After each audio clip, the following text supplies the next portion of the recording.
Ang pag-uusapan naman natin ay ang components of a force in 3D space. This is our force F. So, pag-uusapan naman natin yung components. The component parallel to the x-axis is f of x. The component parallel to the y-axis is f of y. And the component parallel to the z-axis is f of z. Kung pag-uusapan naman natin yung direction, the angle measured from the x-axis to the force is theta x. The angle measured from the y-axis to the force is theta y. The angle measured from the z-axis to the force is theta z. Kung ipapakita natin siya in three-dimensional coordinate system using the SketchUp, ganito yung magiging mukha niya. No? So, ito ay ang ating force and this is our x component, this is our z component, and this is our y component. Yung angle measured from our y-axis papunta sa force natin, itong angle na to, is our theta y. This angle measured from our z-axis to the force ay ang ating theta z. The angle measured from the x-axis papunta sa force natin is our theta x. So, paano natin malulocate yung ating points using the three-dimensional coordinate system? What we are going to do is to set aling side ng ating axis ay yung positive at aling side naman yung negative. Para sa positive x-axis, ito yung red na to. From the origin, directed to the right is positive and directed to the left is negative. Para naman sa ating y-axis, from the origin, directed upward is positive and directed downward is negative. Para sa ating z-axis, directed to this side is positive and directed to that side is negative. So meaning, etong point na to kung saan matatagpuan natin yung head ng ating force ay may coordinate na positive x, positive y, positive z. So, paano natin siya malulocate? Maraming paraan. Either we first measure the distance from the origin to the x-axis. Then, aakyat tayo para ma-measure natin yung ating y coordinate. And then, pupunta tayo in this direction para makuha natin yung ating z coordinate. And this point here, yung nasa dulo ng force, that is the x, y, z. Or, pwede naman tayong mauna sa ating y-axis. No? So, susukatin natin yung ating y component upward. Then, you have two options. Either dadaan ka dito kay x and pupunta ka sa z para makarating ka sa point na yon. Or, after the y, dadaan ka muna sa z, then dadaan ka sa x para makapunta ka sa point na yon. So, another option is, first, measure the z coordinate, then, pwedeng umakyat naman tayo sa ating y coordinate, and then isusunod natin yung ating x coordinate para makarating sa point na yon. Or, galing dito sa z coordinate natin, magme-measure tayo kung anong sukat dito sa ating x coordinate, then aakyat tayo sa ating y coordinate. And last option natin is galing dito sa ating x coordinate, dadaan tayo sa ating z coordinate, and then aakyat tayo sa ating y coordinate. So kahit saan tayo dadaan, of course, dito pa rin babagsak yung point. No? Sa point na to, yung hinahanap nating coordinate. Okay, so going back sa ating figure, we have here our force F. Meron tayong X component, you have the Y component, and the Z component. Paano natin makukompute yung components ng ating force F? If we are going to isolate each component, this is our force F, and this is the Fx. So makikita natin dito that the f of x is adjacent side, and the f, which is the diagonal, is the hypotenuse. So meaning f of x is just equal to f cosine theta x, because f of x is adjacent side and the f as your hypotenuse. Kung makikita natin dito sa figure natin, lahat ng components natin ay adjacent side, and the force F is our hypotenuse. So with this, our Fy is equal to F cosine theta y.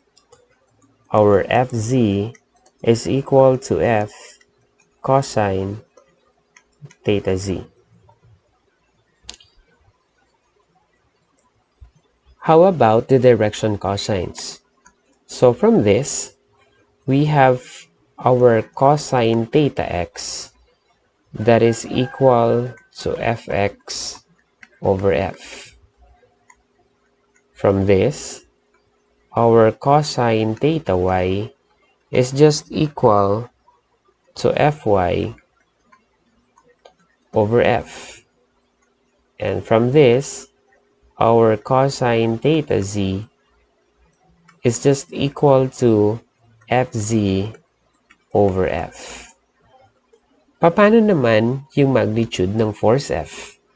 Since force F is just the hypotenuse, so para lang to siyang Pythagorean theorem sa ating two-dimensional na components ng forces. Ang pinagkaiba lang ay nadagdagan lang tayo ng another component along the z-axis. So our F is just equal to the square root of f of x squared plus the f of y squared plus the f of z squared. So our force F is just the sum of the square of our components. Given the coordinates of any 2 points along the line of action of the force, kung titingnan natin dito sa figure natin, one of the points is the origin, and which is the tail. And our point B, which is the coordinate of x, y, z, is the location of the head. So, ito yung x, y, and z natin. Ito yung katumbas ng slope doon sa ating two-dimensional na force system. If we are going to compute for the distance from the origin to point B, so distance is just equal to x squared plus y squared plus z squared, wherein si x natin is the x coordinate, si y natin is the y coordinate, and si z is the z coordinate. So in order for us to compute for the value of the f of x, f of y, and f of z, na kung saan ang mga to ay ang component ng ating force F, so gagamitin lang natin yung ratio and proportion katulad sa ginawa natin sa last topic natin.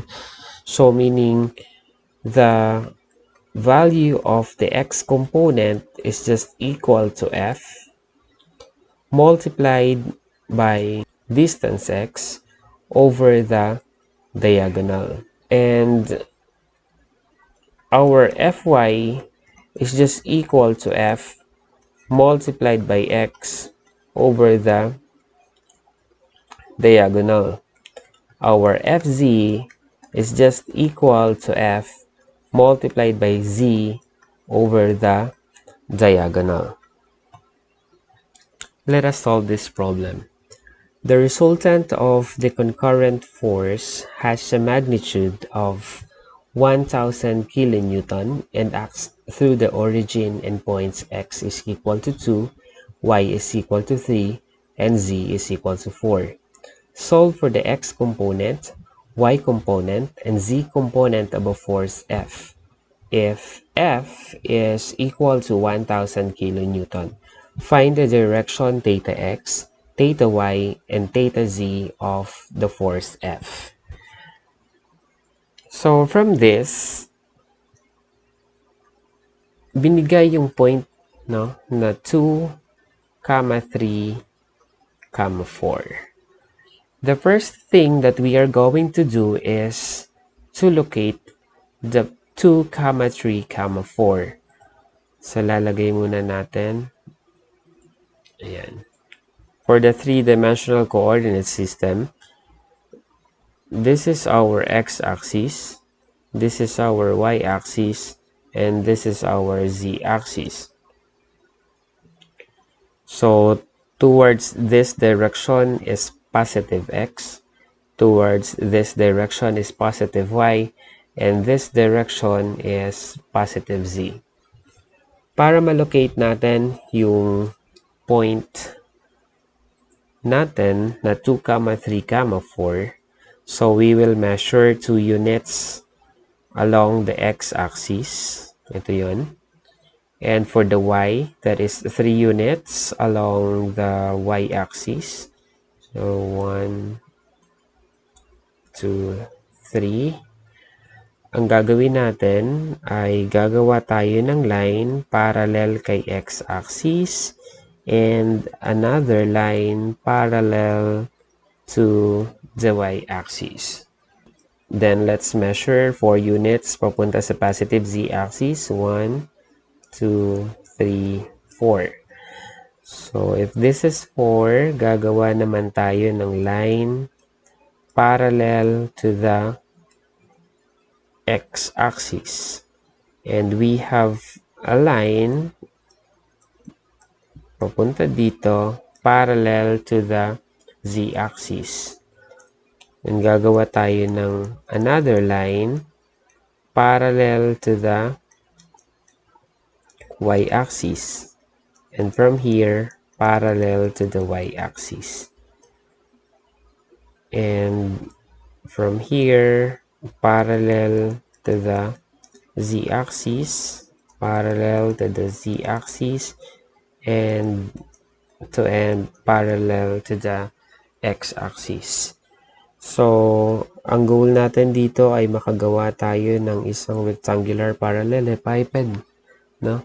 So, sabi sa problem, this is 1000 kilonewton and acts through the origin and this point here na 2, 3, 4. So, let's connect a line from our origin papunta dito sa point natin na 2, 3, 4. This is our fx. This is our fz. And this is our fy. Our force F, which is the magnitude of 1000 kilonewton. So in order for us to compute for the x, the y, and the z component, kailangan muna nating i-compute yung distance ng ating diagonal. So if our x is 2 units, our y is 3 units, and our z is 4 units.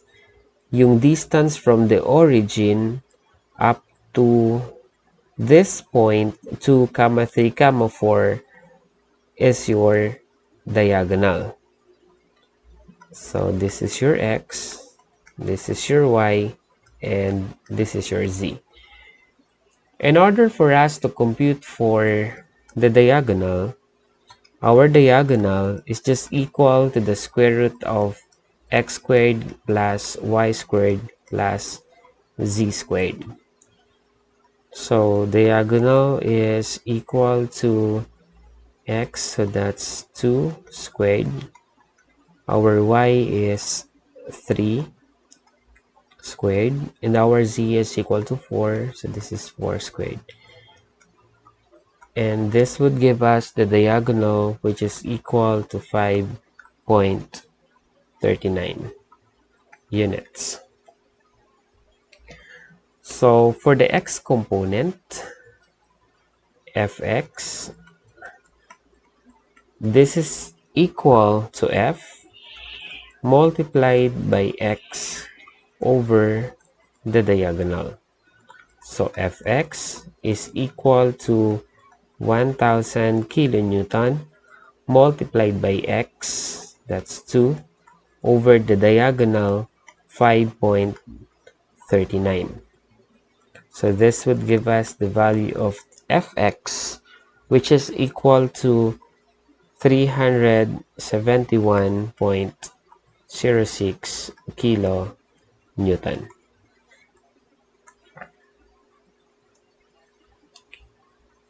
For the y component, fy is equal to f multiplied by y over the diagonal.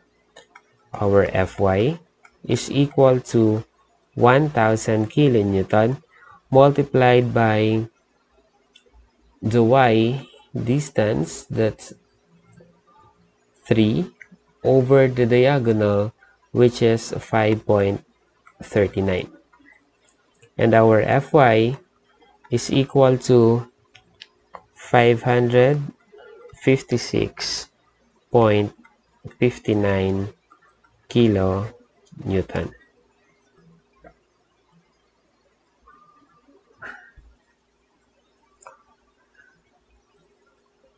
For the z component, our fz is equal to f multiplied by the z over the diagonal. Fz is equal to 1000 kilonewton multiplied by z, which is equal to 4, over the diagonal 5.39. And our Fz is equal to 742.12 kilonewton.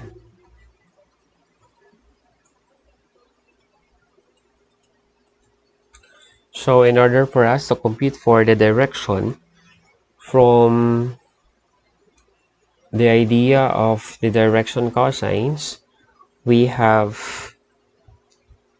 the cosine of theta x. This is equal to fx over f. So cosine of theta x is equal to fx, that's 371.06 kilonewton, over the f, 1000 kilonewton. So your theta x is just equal to r cosine of 371.06 over 1000. Theta x is equal to 68.22 degrees. So meaning yung sukat nung angle from the x-axis papunta sa force natin is 68.22 degrees.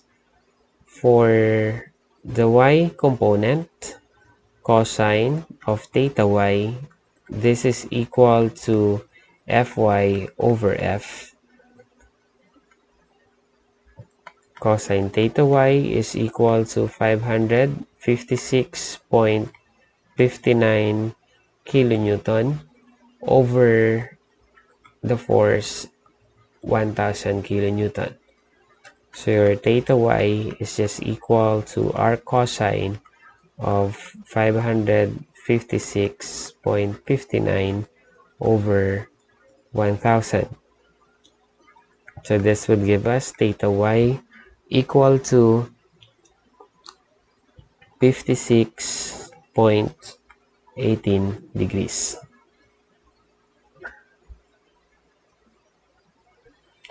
For the theta z, from cosine theta z, this is equal to fz over f.